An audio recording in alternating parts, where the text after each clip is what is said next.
Hey, good evening. Thanks for tuning in. I'm Gadi Schwartz coming to you from Washington, D.C. And here are some of the stories we're watching tonight, including the capture of Danelo Cavalcante after 2 weeks of searching for that convicted killer.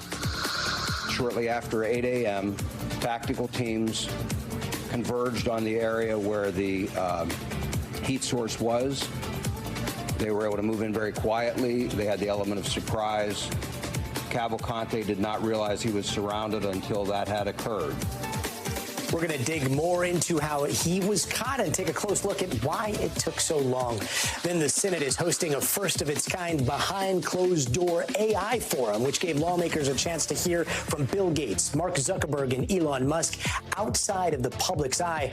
But when it comes to artificial intelligence, some senators are asking if that's the right first step. They're sitting at a big round table all by themselves. All of the senators are to sit there and ask no questions. That's the setup. And Republican Mitt Romney says he is retiring from the Senate because he wants to make way for a younger generation of leaders, and not so subtly hinting that others should do the same. And we're also going to tell you about a discovery that could mean the possibility of life on another planet.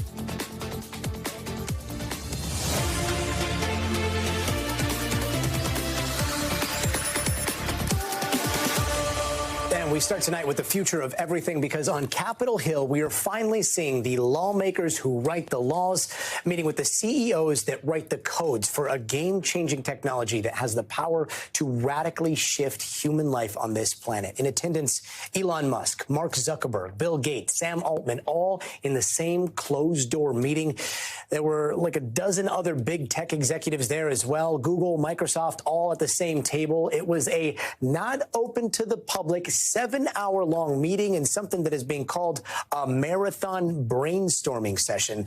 And for the most part, tech leaders and senators seem to agree that we need AI legislation, with Elon Musk going as far as to say that the technology could be a civilizational risk. I think the consequences of AI going wrong are severe. So we have to be proactive rather than reactive. The question is really one of civilizational risk. So it's not like one group versus another, one group of humans versus another. It's like, hey, this is something that's potentially risky for all humans everywhere. Let's bring in NBC's congressional correspondent, Julie Sirkin. Julie, 7 hours of discussion about AI. You just heard those concerns, but all of it behind closed doors. Do we know any of the details and the specifics of what was discussed? Well, thankfully, we heard from a lot of senators who were eager to come out and share some of this. And look, this forum of more than 24 tech leaders also included some union representative, which is really important, especially in these times we're finding ourselves in now, considering some of their negotiations have to do with, is AI going to replace me at work?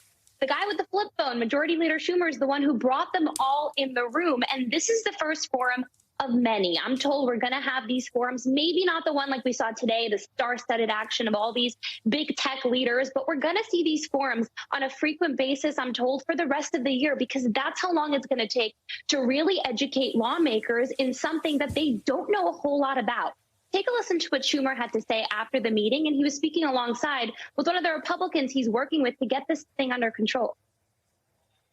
A vast majority of the Senate we walked out of that room knowing a lot more about how we deal with AI than when they walked in.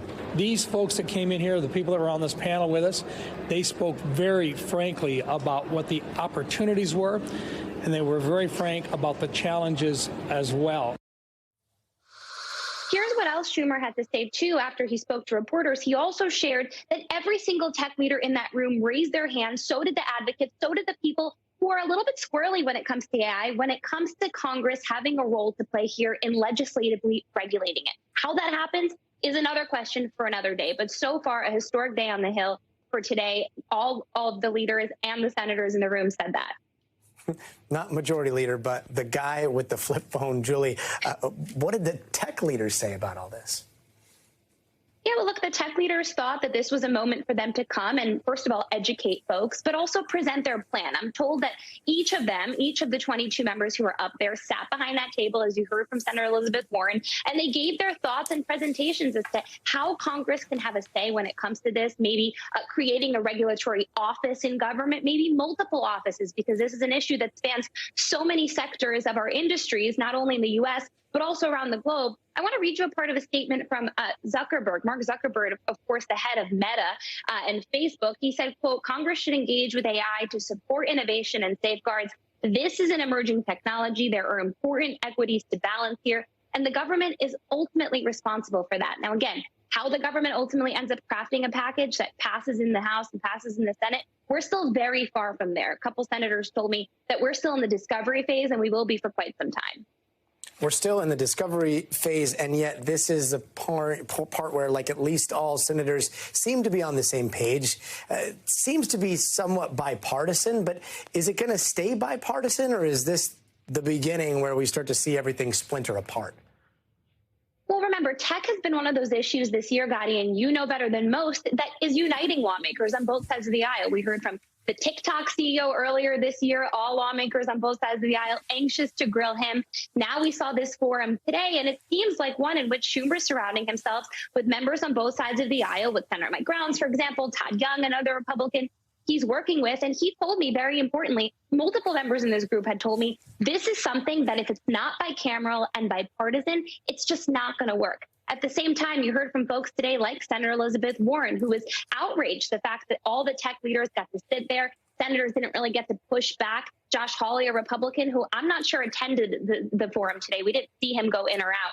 He tweeted saying this is a big tech cocktail party. Those are his words, not mine. So this is one of those challenges where on one side you have senators on both sides of the aisle who totally agree this is something they need to regulate and handle. Do they agree on how to do that? That remains to be seen. Since we're speaking about people that are getting along, I got to say, we were just showing video. You had Elon Musk on one side, you had Mark Zuckerberg on the other side in the same room. Since all that talk about, like, beating each other up in a cage fight, was it awkward in there?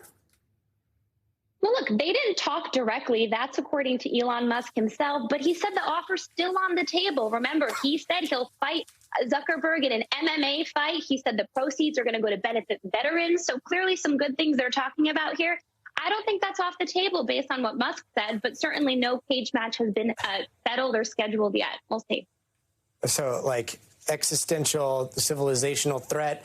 Yeah, let's talk about regulation, but also that fight, if you still want to do it, it's still on. That's wild. Julie Sirkin, thank you so much for breaking it all down for us.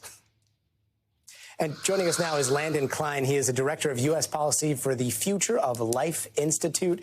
Landon, thanks so much for being with us. I want to play a little bit of what Sam Altman of ChatGPT said about the summit before we get into this discussion. Take a listen. I think it's hard to reason about the magnitude of both the potential upside and the potential downside here at the same time. People love things like ChatGPT and get tremendous value from them, but making sure that we can navigate through those downsides and being very clear-eyed about what those risks are, I think is important. Navigate through those downsides. It's always so cryptic. So got to ask you, what are the downsides that he's talking about here? And do you think there's still enough knowledge about him? Yeah. So first of all, thank you for having me, Gadi. I think that the major downsides here can fall into a couple of different buckets. So one of the buckets of downsides here is that we slowly sort of voluntarily give over control of a lot of systems that we don't fully understand their processes. And in doing so, we end up with sort of supercharging a lot of the issues that we saw with things like social media, where there are sort of algorithms making decisions on our behalf about the content we see or what we experience.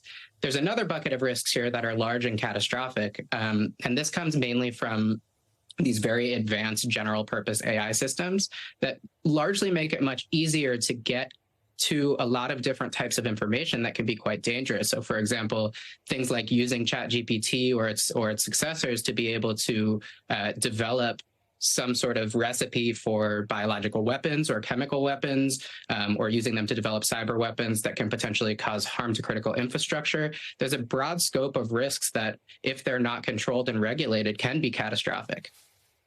Which one do you think tech leaders are most worried about the machines or about what humans can do with those machines? I think it's a little bit of both. And then I think there's a third category here, which is also what those machines do by accident. I think that we just don't fully understand this technology.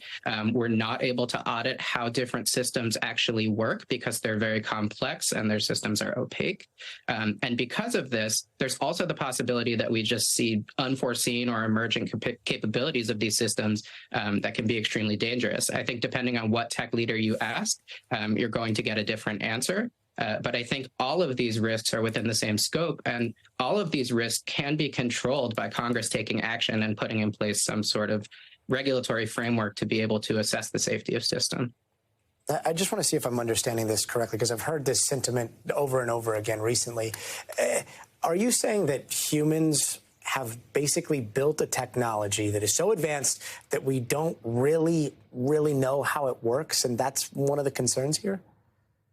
That's right. Yeah. So these systems have billions or trillions of different parameters that have different weights to them. And the decisions that are being made when you put in a particular input are happening within the sort of black box of billions and trillions of little parameters. Unlike traditional software, which you can look at the source code and sort of understand its functionality, or at least its process for decision making, with artificial intelligence, and especially with sort of neural nets that underlie the latest large language model technology like ChatGPT, you simply can't do that. Even if you have the source code, you don't have a full understanding of exactly how point A gets to point B. And then that brings us to those hallucinations that they call on some of these neural nets. So when we're talking about something that these CEOs may not be able to understand themselves, is our Senate leadership equipped to handle that topic? I mean, earlier this year, McCarthy talked about how Schumer uses a flip phone, right?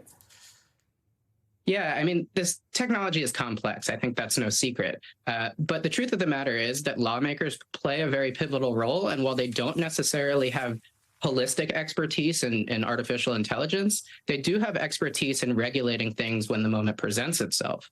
I think they can use as a resource a lot of expertise from folks in civil society, from folks in academia, and leverage that expertise to make sure that what they're putting in place are good regulations. But when it comes down to it, lawmaking is their expertise, and lawmaking is what needs to happen right now to make sure these systems are safe. Landon Klein of the Future of Life Institute, thanks so much for joining us. Thank you for having me. And convicted killer Danelo Cavalcante has finally been caught 14 days after escaping prison. Now, this is the moment when police brought him back into custody around 8 a.m.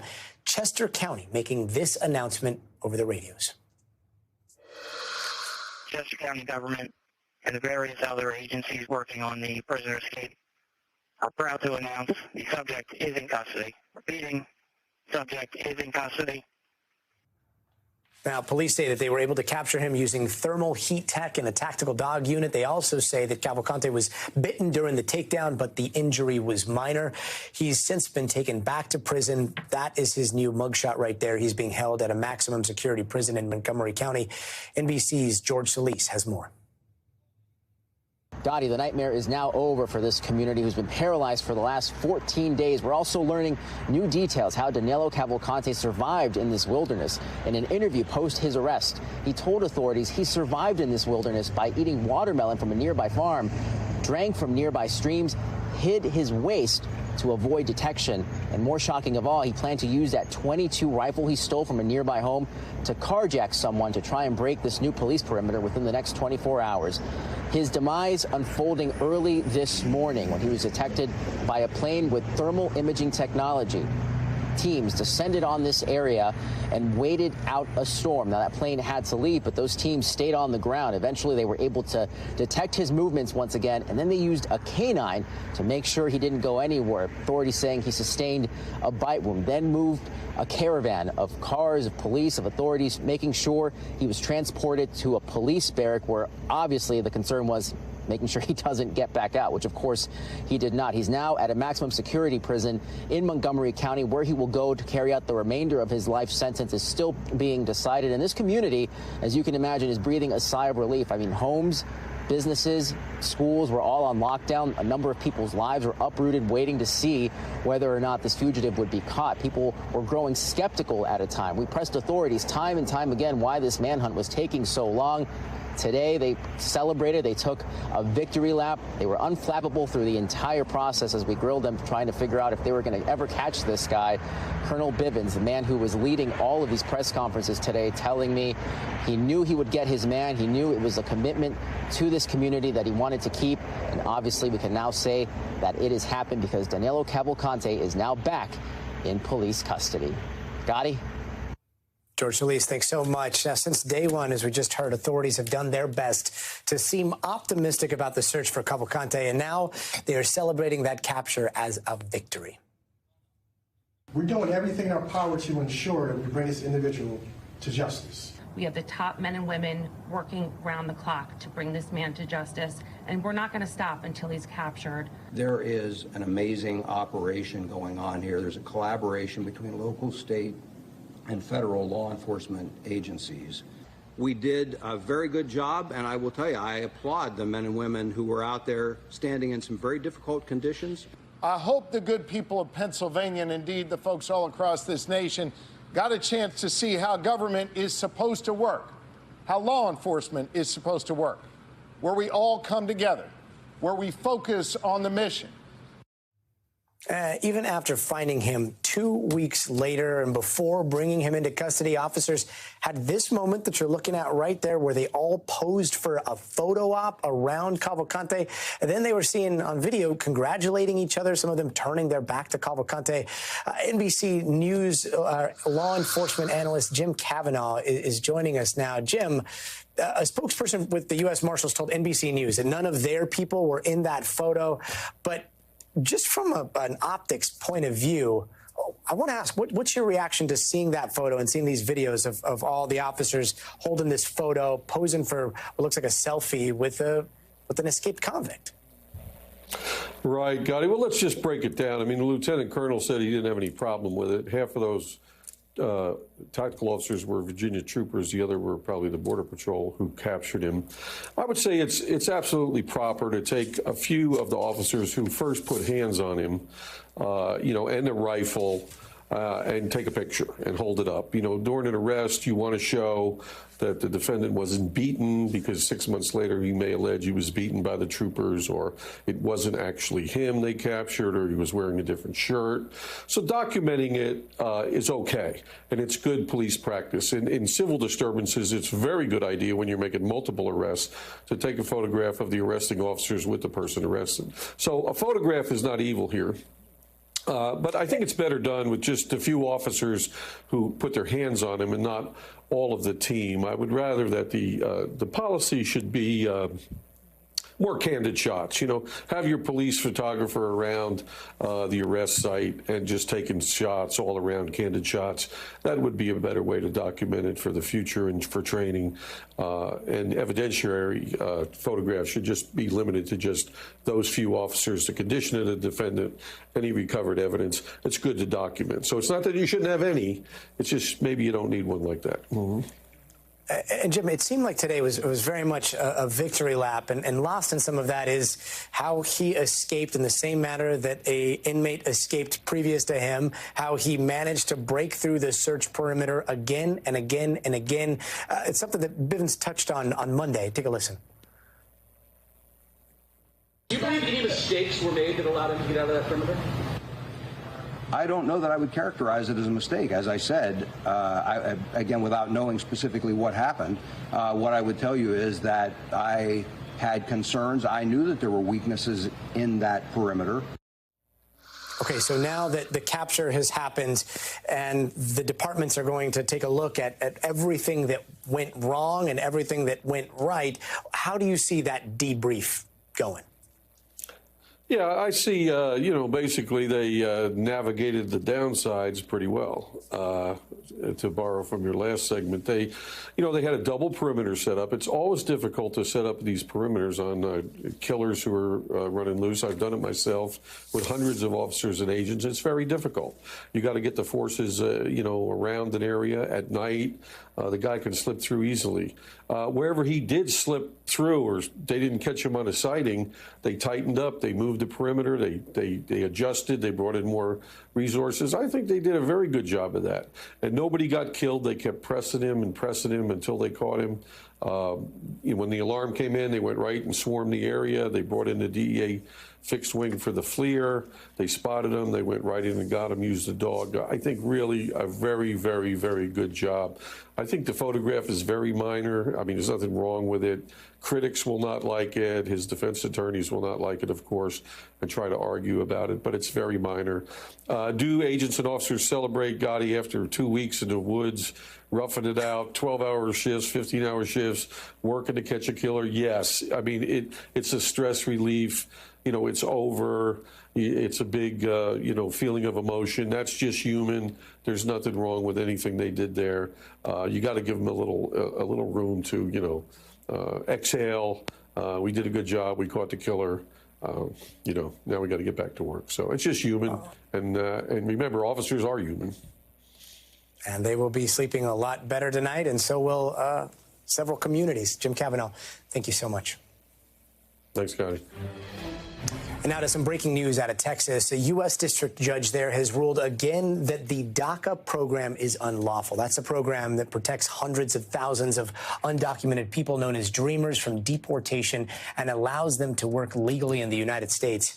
The judge declared DACA unlawful back in 2021 as well, so the Biden administration submitted legal regulation to answer his concerns. But today, he ruled that the regulation was not enough. Now, the ruling did not give an end date to the program yet. Current dreamers will be able to keep and renew their status, but no new applications will be accepted. The Biden administration is expected to appeal that decision, and it could end up in the Supreme Court. We're going to bring you the latest on that when it happens. All right, and later this hour, we've got this incredible story out of Mexico, and I'm just going to leave you with 2 words, okay? Alien mummies. Yeah, stick around for that. Hey, welcome back. And here are some of the other headlines we're watching tonight. Reports of an armed person led to a campus lockdown at the University of North Carolina, Chapel Hill today. Police did arrest a man and said that there is no immediate threat to the campus, but this comes less than 3 weeks after a grad student killed an associate professor there. One student is dead and another student is in custody after a shooting at a high school in Louisiana. This happened yesterday afternoon at the St. Helena Career and College Academy. A motive is not yet known, and classes were canceled through tomorrow. 3 unsupervised toddlers ended up outside their daycare in Texas, getting a little too close for comfort to a highway there. A woman driving by spotted the trio and stopped them to get them back to safety. I saw a little blonde-headed little boy very close to the street, and I thought, wow, his mama is sure letting him get close to the street. And I looked over again, and I saw 2 other little boys, and I said, oh, my gosh, there's no adults. Police were called, and they said in a statement that a daycare worker lined the kids up to go outside, unlocking a door before getting water for them, and that's when they got out. At this time, no charges have been filed. And the husband of Alaska Representative Mary Patola died this morning in a plane crash. Officials say Eugene Patola Wood Jr. was the only person on board that plane that crashed shortly after takeoff. The cause of the crash is being investigated, and the representative is on her way back to Alaska right now. And Senator Mitt Romney announced today he's not going to run for re-election next year. The 76-year-old says it is time for a new generation of leaders as he nears his 80s. But I do think that the times we're living in really demand the next generation to step up and express their point of view and to make the decisions that will shape our American politics over the coming century. Romney has served in the Senate since 2019 and ran as the GOP presidential nominee in 2012. It is getting down to the wire with auto workers as well. Tomorrow night, just over 24 hours from now, is the deadline for contract negotiations between the big 3 automakers in Detroit and the 150,000 union members that work at them. Here's what leaders from both sides are saying one day out. We're we're absolutely ready for a strike, and I know the UAW is too, but we don't want it to come to a strike. We can get there, but the companies need to get serious and buckle down. And NBC's Jesse Kirsch has more from the Detroit Auto Show. Late today, we got an update from the United Auto Workers president about what the union is planning to do if they do, in fact, move forward with a strike against all of the big three automakers here in Detroit, GM, Ford, and Stellantis at the same time. The UAW says this would be historic, the first time they have ever done that, gone on strike against all three companies at the same time. They're planning what's being referred to as a stand-up strike. So essentially, UAW is not planning to have all of its workers at those three companies, roughly 146,000 people, go off the job at the same time. The UAW is planning to target where they have people go off the job. And what this has the potential to do is, even if you have not all of your workers going off the job, if they're all at especially critical or essential plants in places that are crucial to the production of every single vehicle, you could have a small group of workers go off the job and have a cascading effect where it essentially brings all production for that company to a halt, or most of it, if not all of that production, to a halt. And so that is what we're going to be seeing play out. Now, that you might be asking why that is something that would benefit the union, being able to just have a portion of its workers instead of all of its workers go off the job. Well, when the union has workers on strike, they give those workers something called strike pay. They get a weekly paycheck, essentially, from the union to cover their costs because they're not getting paid by the automaker at that point. So if you don't have to give as many workers strike pay, that strike pay, in theory, is part of a pool of funding that could last longer. And if you have money that can take you further, then that means that you can drag out a strike further. And so we're seeing the union essentially trying to play a game of whack-a-mole with the companies in a way where they're trying to keep it unpredictable and nimble. The clock is ticking. We are less than 30 hours away from the agreements that are currently in place between the big three and the union expiring. And the union's intention is to strike against all three of the big three if those contracts expire and there are not new agreements that have been come to between those two parties. We're going to be obviously watching this very closely over the next day and beyond for potential ripple effects throughout the economy. Back to you. NBC's Jesse Kirsch, thanks so much. And coming up, mummified alien corpses were just revealed in Mexico. Is this a big hoax, or should we be taking this seriously? But first, you gotta see this. You are looking at a group of dolphins swimming through glowing blue bioluminescent waves off the coast of Newport Beach Monday night. Now, red tides and bioluminescent waves have been all over SoCal lately, and a lot of people have been taking late-night boat rides to see that magic. The dolphins, on the other hand, just seemed like they were trying to glow home for the night. We'll be right back.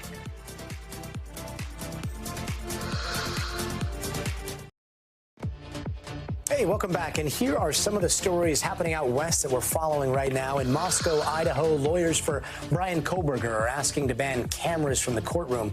Kohberger is accused of killing 4 University of Idaho students last November. Now, the defense is saying cameras already violated court orders by focusing just on Kohberger, then pairing that with damaging headlines from the case. But families of the victims argue the cameras will lift a, quote, veil of secrecy they say has been hanging over the case. And in Long Beach, California, El Chapo's wife was released today after serving about 2 years in prison. Back in 2021, she pleaded guilty to helping run her husband's multi-billion-dollar drug empire. She also admitted to helping him break out of prison in 2015. She spent about 18 months in a federal prison in Texas before being moved to a halfway house in Long Beach. In Sacramento, lawmakers voted to become the first state to ban some harmful chemicals found in processed food and drinks. We're talking additives like red dye number 3 and potassium bromate, to name just a few. And in other words, the stuff that you find in food like Peeps, orange soda, and Skittles, that stuff might be banned soon. Those chemicals apparently help the food look more appealing and last longer on the shelves, but have already been banned in the EU because of links to health problems like cancer. If Governor Gavin Newsom signs the bill, these chemicals will be phased out by 2027. And tonight, a warning for raw oyster lovers. There are new reports of people getting infected with a deadly bacteria that thrives in warm coastal waters. And NBC News medical fellow Dr. Akshay Sayal looked into it. off the coast of Galveston, Texas. The waters brim with oysters. But also lurking in such warm waters, a dangerous flesh-eating bacteria called Vibrio vulnificus. We're learning a man recently died in the Galveston area after eating raw oysters. It's just the latest reported tragedy after other deaths this summer in Missouri, North Carolina, New York, and Connecticut. The bacteria can make its way into the body through open wounds and through raw seafood. You get like some fresh Gulf oysters and you just get that real strong salty flavor in your mouth when you taste them, man. It's good. But some are now rethinking their seafood snacks. Definitely makes me want to take a step back and before I eat anymore. Dr. Brad Perkins, a former CDC official, says now is the worst time for eating raw oysters. The typical peak season for infections caused by this bacteria are late summer and early fall. The CDC recommends against swimming in saltwater or brackish water, a mixture of salt and fresh water, if you've got an open wound or cut, and says to cook raw oysters and other shellfish before eating them. There are many types of Vibrio infections, and overall they're really rare, but they're rising in the United States to around 80,000 a year, according to the CDC, with infections on the East Coast increasing 8-fold in the last 3 decades. This year has seen exceptionally warm ocean waters, the type of environment the bacteria love, with infections spreading further north as our planet heats up.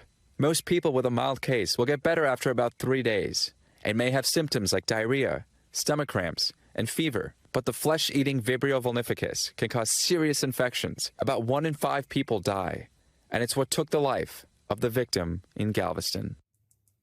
Dr. Akshay Sayal reporting. Thanks so much.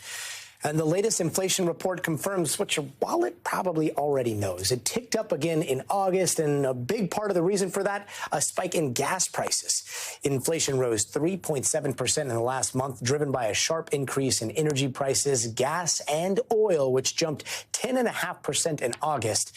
Still, one of the nation's top money managers is optimistic for a soft landing for the economy, meaning being able to contain inflation without a big hit to the job market. Now, this past weekend, Treasury Secretary Janet Yellen said she's, quote, feeling very good about that prediction. And NBC News and business and data reporter Brian Chung dives into those numbers. Hey, Gadi, we got new information from the government about inflation in America, and the report from this morning showed that prices in this country rose by 3.7% in August of this year compared to August of last year. And that is a bit of a reversal from what we had seen over the last year or so of the rate of inflation declining, because it was 3.3% in the month of July and is now 3.7% in the month of August. So it shows that the rate of inflation is going back up again. Now, why did that happen? Largely owing to increases that we've seen in the prices at the pump. We've all been feeling this for those that have been trying to fill up our tanks. The price of gasoline increasing by 10.6% just between July and August. Some of that is due to the supply cuts that we've seen from some of the major producers abroad, in addition to higher demand as maybe people try to squeeze one last summer vacation. Now, for what it's worth, it's not just gasoline. We did see an increase in prices for food by 0.2% between July and August, and we also saw a persistent amount of price pressure coming from the biggest expenditure for most American families, which is the cost of putting a roof over your head, rent remaining expensive and rising by 0.4% between July and August. So all these are threads that the Federal Reserve is watching very closely. Again, policymakers there have been raising interest rates to try to make inflation go down. For what it's worth, markets are pricing in the odds that the Federal Reserve won't raise interest rates again because they've already been so aggressive. And that next meeting, by the way, is going to be next Wednesday, which, of course, we'll be watching very closely. Back to you, Gadi. Brian Chung, thanks so much. And coming up next, we're going to tell you how a cruise ship got stuck in the Arctic for 2 days now. And North Korea's Kim Jong-un just gave his full support to Vladimir Putin during a summit in Russia. So how worried should we be? Those details are coming up next, so stay tuned.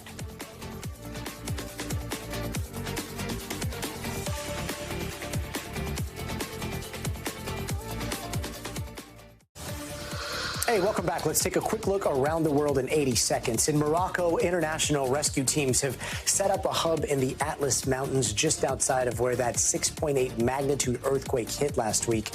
Now, emergency responders from Spain, the UAE, UK, Qatar are all working with local crews looking for people that are still stuck in that rubble. The latest word from officials there is that the earthquake has now killed nearly 3,000 people. And an apartment fire in Vietnam has killed at least 50 people, including a number of children. The fire started around midnight local time on Tuesday, and local officials say rescue operations were difficult because the building was at the end of a very narrow alleyway, and it took firefighters quite some time to squeeze down those tight streets. The cause of the fire is still under investigation. And today, hundreds of ultra-Orthodox Jewish men brought Jerusalem to a near standstill over the country's military draft. They blocked street traffic and even the light rail system from moving through the city center because the state is forcing a member of the community to comply with Israel's mandatory military draft. In the past, ultra-Orthodox members have been exempt after joining full-time religious seminaries. And a cruise ship has been stuck in the Greenland area for nearly 2 days now. That ship ran aground Monday with at least 200 people on board as it set out to explore the largest and most northern area of the national park in the world. Now a Greenland fishing boat is hoping to use high tide to try to pull it free. And in Libya tonight, desperate search and rescue efforts continue after those devastating floods. More than 8,000 people have been killed. Thousands more are still missing, and tens of thousands of people have been displaced and left homeless. The floodwater is receding now, but it is literally washing bodies ashore faster than locals can even bury them. And satellite images from before and after the floods show the sheer scale of devastation. Just everything is covered in brown sludge. Derna, a city of 100,000, has faced the worst of the destruction, and one local official is estimating that a quarter of the entire city is now gone. NBC's Molly Hunter has more. Tonight, the Libyan Navy pulling bodies out of the sea, struggling against the surf in the coastal city of Derna. Late today, helicopters joining the recovery effort. The massive flooding in eastern Libya has claimed more than 8,000 lives, according to Libyan authorities. The exact toll unclear, an additional 10,000 people still missing. This man shouting, "My sister," her sons, her daughter, and granddaughter. 11 people in his family, all dead, he says. Disaster in every sense of the word. Over the weekend, Storm Daniel brought 9 months of rain in just 6 hours, bursting through 2 dams. Satellite images show the coastline before and after. Drone footage captures the scale. 1/3 of Derna wiped out. This resident saying bodies have been buried in mass graves. The cemeteries are all full. This man in neighboring Egypt, distraught. He lost 4 members of his family. Humanitarian aid now coming into the country too slowly, and years of chaos, division, and war have left the country vulnerable. Tonight, the UN says more than 30,000 people have been displaced from their homes. Molly Hunter, NBC News. Unbelievable devastation. And today in Russia, North Korean leader Kim Jong-un met with Russian President Vladimir Putin. Now, this is his first trip outside of his country in 3 years, and Kim Jong-un repeatedly pledged his support for Russia. Their meeting comes as the U.S. officials are warning North Korea that they could be setting the stage to help Russia fight Ukraine. NBC's chief foreign correspondent Richard Engel has the latest. Kim Jong-un has never been needed like this or courted by his powerful neighbor, Russian President Vladimir Putin, who was on hand to greet him personally. Their handshake lasting nearly a minute after the North Korean dictator arrived in Russia on his armored train. Thank you for having us, despite being very busy, Kim said. Kim was given a personal tour by Putin of the Vostochny Cosmodrome, Russia's version of Cape Canaveral. Showing off Russian high-tech, Putin said he hoped Russia could help Kim advance North Korea's space program. But U.S. officials believe this was all cover for a deal. Russia sharing technology for North Korean missiles, with North Korea giving Putin badly needed artillery to bomb Ukraine. Kim promised his unconditional support for Putin and the war, wishing Russia a great victory in its sacred struggle. Putin toasting to the health of the comrade chairman. The United States has tried to isolate Russia and North Korea. Both of its leaders are under sanctions. Today, you could hardly tell. This summit could never have taken place without approval from China, which is emerging as the real powerhouse in this three-way alliance, with Russia dependent on China for economic support and now on North Korea for weapons. NBC's Richard Engel, thanks so much. And some breaking news out of Seattle tonight. Starbucks founder Howard Schultz will step down from the coffee company's board of directors. Now, you might remember that Schultz announced that he was leaving his role as CEO earlier this year. Today's exit was part of his transition to leave more of the day-to-day operation to what he calls the next generation of leaders at the company. And before we go, it is time for the future of everything, and it is going to be out of this world. We've got a promising planet that might have life on it.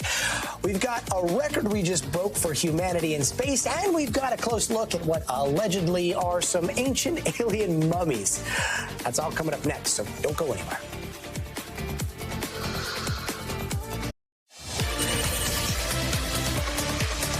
Tonight on part 2 of The Future of Everything, a discovery 120 light years away that could, and we stress could, mean life on another planet. We are focusing on a planet in our galaxy. It is called K218b, and it is 8.6 times bigger than Earth, and it might be covered with water.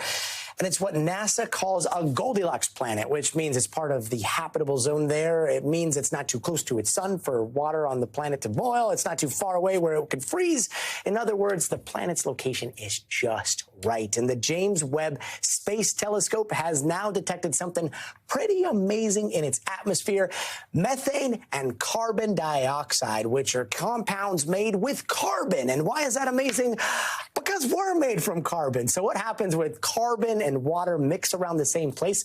Well, that is why this is such a big discovery. And joining us now is astrophysicist Dr. Paul Sutter. He's a NASA advisor and the author of How to Die in Space, a journey through dangerous astrophysical phenomena.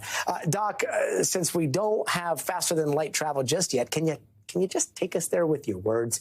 If we were standing there right now, what might it look like? Oh, yes. This is a world unlike anything in our solar system. This planet is about 8 times more massive than the Earth, but is probably covered in a globe-spanning water ocean. And then the atmosphere isn't the usual nitrogen, oxygen, carbon dioxide that we're used to. Instead, it would be probably pure hydrogen. And so there's nothing to stand on in this world. It would be a water world with an unbreathable atmosphere. It is truly alien in every sense of the world, and yet, despite that alienness, it might harbor life. So these signs of carbon dioxide and methane, why are they like signals of potential life there? Yeah, this is the James Webb Space Telescope doing exactly what it was designed to do, which is to study these exoplanets, planets outside the solar system, to study their atmospheres and their surfaces to hunt for signs of life. And as you mentioned, carbon and methane are byproducts of life. They are part of the life cycle on the Earth. Now, they are also products of non-biological, normal chemical reactions and geologic processes. So it's not enough to say that this planet is definitely teeming with life, but it is one more link in the chain on that path to discovery. Okay, so Doc, now that we've found this planet, saw the data coming in, how much can we zoom in? Because this planet is just like begging for a much closer look, right? Absolutely. But actually getting this result stretches even the limits of the James Webb Space Telescope, our most advanced space observatory yet. A deeper look is going to have to either wait for more data with the James Webb so we can get a better handle on some of the signatures of these elements, or a new mission that is proposed for the next decade, a successor to the James Webb, something called the Habitable Worlds Observatory. Fingers crossed that could not come soon enough. Dr. Paul Sutter, thank you so much for joining us. And finally tonight, remember that wild testimony this summer where a former high-ranking military analyst came forward and told Congress that he was told the United States government was in possession of alien UFOs and dead alien bodies? If you believe we have crashed craft, stated earlier, do we have the bodies of the pilots who piloted this craft? As I've stated publicly already in my News Nation interview, biologics came with some of these recoveries. Yeah. Were they, I guess, human or non-human biologics? Non-human, and that was the assessment of people with direct knowledge on the program I talked to that are currently still on the program. Non-human biologics, whether that's true or not, members of Congress say they are looking into it. They are establishing a bipartisan coalition to try to get subpoena power. But if you think that's weird, Mexico just took things to a whole new level, and we are about to show you some of it. Here's what happened at their version of their congressional hearing on UFOs.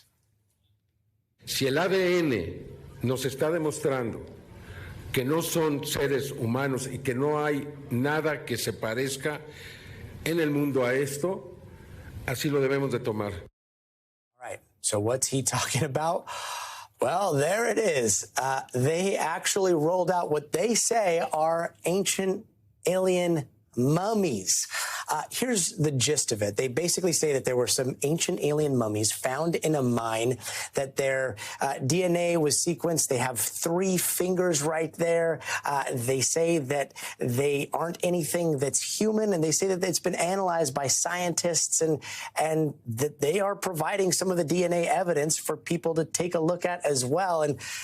And look, I don't know if that's true, but here's what I do know. Anything is possible, but also that UFO researcher has been involved in huge alien mummy claims in the past that have turned out to be hoaxes by grave robbers using ancient Peruvian mummified remains. And I know that just because somebody says something in front of a bunch of lawmakers in Congress, that does not make it true. And I also know that Lieutenant Ryan Graves, one of the F-18 pilots who testified to our Congress about seeing flying things in the sky that are zipping around in ways that we just don't understand, he was also there. And after all of that mummy stuff, he posted on X saying in part, yesterday's demonstration was a huge step backward for this issue, and I am deeply disappointed by this stunt. So we'll see what credible scientists can tell us about those DNA samples in a very peer-reviewed kind of way. But in the meantime, tomorrow, NASA is set to present its latest study on how they want to start collecting data on UAP. So don't worry, the truth is out there, maybe. And that does it for us tonight. I'm Gadi Schwartz. We'll see you tomorrow. But until then, stay tuned now.